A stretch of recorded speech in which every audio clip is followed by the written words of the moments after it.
Telangana border ಇಂದ ನಮ್ಮಲ್ಲಿ settlement ಆಗಿರುವಂತ ಜನಸಂಖ್ಯೆ ಜಾಸ್ತಿ ಇದೆ. ಸೊ ಆ ಒಂದು ನಿಟ್ಟಿನಲ್ಲಿ ಅಲ್ಲಿನೂ ಕೂಡ ಅವರ ಒಂದು ಚುನಾವಣೆ ಗೊತ್ತಿರೋ ಚೀಟಿ ಇರ್ತದೆ, ಚುನಾವಣಾ ಐಡೆಂಟಿಟಿ ಕಾರ್ಡು ಇಲ್ಲೂ ಕೂಡ ಇರ್ತದೆ. ಸೊ ಎರಡು ಕಡೆ ನಾವು ಡುಪ್ಲಿಕೇಶನ್ ಆಗುವಂಥದ್ದು ಬೇಡ ಅಂತದನ್ನ ನಾವು ಪರಿಗಣನೆ ಮಾಡಿಕೊಂಡು ಸೊ ಈಗ ಅದನ್ನ ಒಂದು ಸ್ಟೆಬಿಲೈಸ್ ಮೋಡ್ ಅಲ್ಲಿ ನಾವು ತರಬೇಕು ಅಂತ ಒಂದು ಪ್ರಯತ್ನ ಮಾಡ್ತಾ ಇದ್ದಾರೆ ಸರ್ಕಾರ ಮತ್ತು ಚುನಾವಣಾ ಆಯೋಗ. ಸೊ ಆ ಒಂದು ನಿಟ್ಟಿನಲ್ಲಿ ನಮ್ಮಲ್ಲಿ ಎಲ್ಲರೂ ಕೂಡ ಅದರ ಅಡಿಗೆಯಲ್ಲಿ ಒಳಗೊಂಡು ನಾವು ಚುನಾವಣೆ ಗುರುತಿನ ಚೀಟಿಯನ್ನ ಪ್ರತಿಯೊಬ್ಬರು ಪಡಿಬೇಕು. ಮೇಡಮ್ ಬಾ ಸರಿ.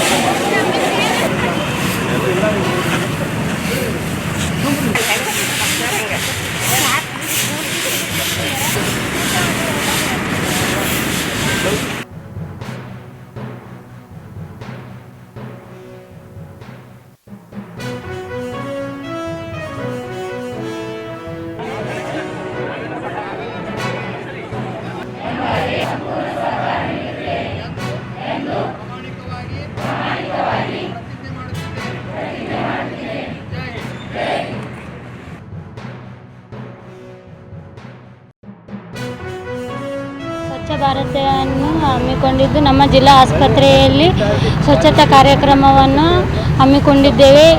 ಏಕೆ ಅಂದರೆ ನಾವು ಇಲ್ಲಿ ಬರುವಂತಹ ರೋಗಿಗಳು ನಾವು ಇಲ್ಲೆಲ್ಲ ಸುತ್ತಮುತ್ತಲು ಸ್ವಚ್ಛ ಇಟ್ಟುಕೊಂಡ್ರೆ ಅವರು ನಮ್ಮನ್ನು ನೋಡಿ ಸ್ವಚ್ಛವಾಗಿ ಒಳಗಡೆ ಮತ್ತು ಇಲ್ಲಿ ಹೊರಗಡೆ ಎಲ್ಲ ಏನೋ ಕಸ ಅದನ್ನು ಬಿಸಾಡಬಾರ್ದು ಅಂತಂದು ಅವರು ಮನಸ್ಸಿನಾಗೂ ಜಾಗೃತಿ ಬರುತ್ತೆ.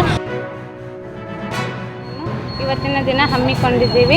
ನಾವು ಸ್ವಚ್ಛತೆಯನ್ನು ಕಾಪಾಡುವುದರಿಂದ ಆಸ್ಪತ್ರೆಯ ಒಳಗಿನ ರೋಗಿಗಳಿಗೆ ಸ್ವಚ್ಛತಾ ವಾತಾವರಣವನ್ನು ಸೃಷ್ಟಿ ಮಾಡಿಸಲು ಸಹಾಯವಾಗುತ್ತದೆ ಮತ್ತು ಎಲ್ಲರೂ ಸ್ವಚ್ಛತೆಯೆಂದು ಇರ್ತಾರೆ.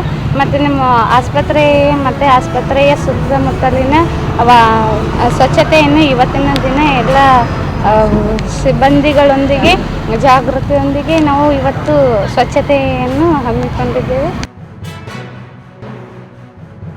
ಆರೋಗ್ಯವನ್ನು ಸಹಕಾರ ನೀಡಬೇಕೆಂದು ಹಮ್ಮಿಕೊಂಡಿದ್ದೇವೆ. ಇದು ಒಂದು ಮೋದಿ ಸ್ವಚ್ಛ ಭಾರತ್ ಅಭಿಯಾನ ಜಾಗೃತಿಯನ್ನು ಎಲ್ಲ ಸಿಬ್ಬಂದಿಗಳು, ನರ್ಸಿಂಗ್ ಸ್ಟೂಡೆಂಟ್ಸ್ ಎಲ್ಲರೂ ಕೂಡಿಸಿ ಇದು ಜಾಗೃತಿಯನ್ನು ನೀಡಬೇಕೆಂದು ಮಾಡುತ್ತಿದ್ದಾರೆ. ಇದು ನಮ್ಮ ಇಲ್ಲಿದ್ದ ಸುತ್ತಮುತ್ತ ವಾತಾವರಣ ಸ್ವಚ್ಛತೆಯನ್ನು ಮತ್ತು ಸೃಷ್ಟಿಯಲ್ಲಿ ನೀಡಬೇಕೆಂದು ನಾವು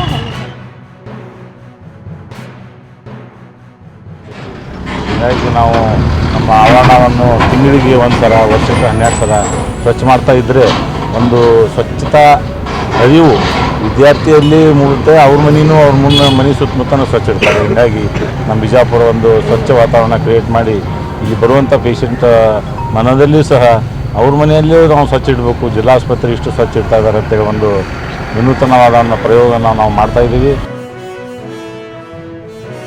ಜೊತೆಯಾಗಿ ನಾವು ಪ್ರತಿ ವರ್ಷ ರೋಟರಿ ಕ್ಲಬ್ ನಾರ್ತ್ ಆ ಒಂದು ಸಂಘ ಸಹಯೋಗದೊಂದಿಗೆ ಈ ಕಾರ್ಯಕ್ರಮ ಪ್ರತಿ ವರ್ಷ ಮಾಡ್ತಾ ಇರ್ತೀವಿ. ಸೊ ಉದ್ದೇಶ ಏನಪ್ಪ ಅಂತಂದರೆ ನಮ್ಮ ಆವರಣ ಸ್ವಚ್ಛವಾಗಿತ್ತಪ್ಪ ಅಂದರೆ ನಾವು ಆರೋಗ್ಯವಾಗಿರ್ತೀವಿ, ರೋಗಿಗಳು ಆರೋಗ್ಯವಾಗಿ ಸುರಕ್ಷಿತವಾಗಿ ಮನೆಗೆ ತೆರಳ್ತಾರೆ. ಭಾಳ ಒಂದು ಟ್ರೀಟ್ಮೆಂಟ್ ಅಷ್ಟೇ ಕೊಡೋದಲ್ಲ, ಇಲ್ಲಿ ಒಂದು ಆ ವಾತಾವರಣ ಆರೋಗ್ಯಕರ ವಾತಾವರಣ ಮೂಡಿಸಿದ್ದಾದರೆ ರೋಗಿಗಳು ಬೇಗ ಗುಣಮುಖ ಆಗ್ತಾರೆ. ಯಾವುದೋ ಸೋಂಕಿಲ್ದಾರು ಕೂಡ ಆಸ್ಪತ್ರೆಯಿಂದ ಡಿಸ್ಚಾರ್ಜ್ ಆಗಿ ಹೋಗ್ತಾರೆ ಅಂತ ಕಾರ್ಯಕ್ರಮ ಮಾಡ್ತಾಯಿದ್ವಿ.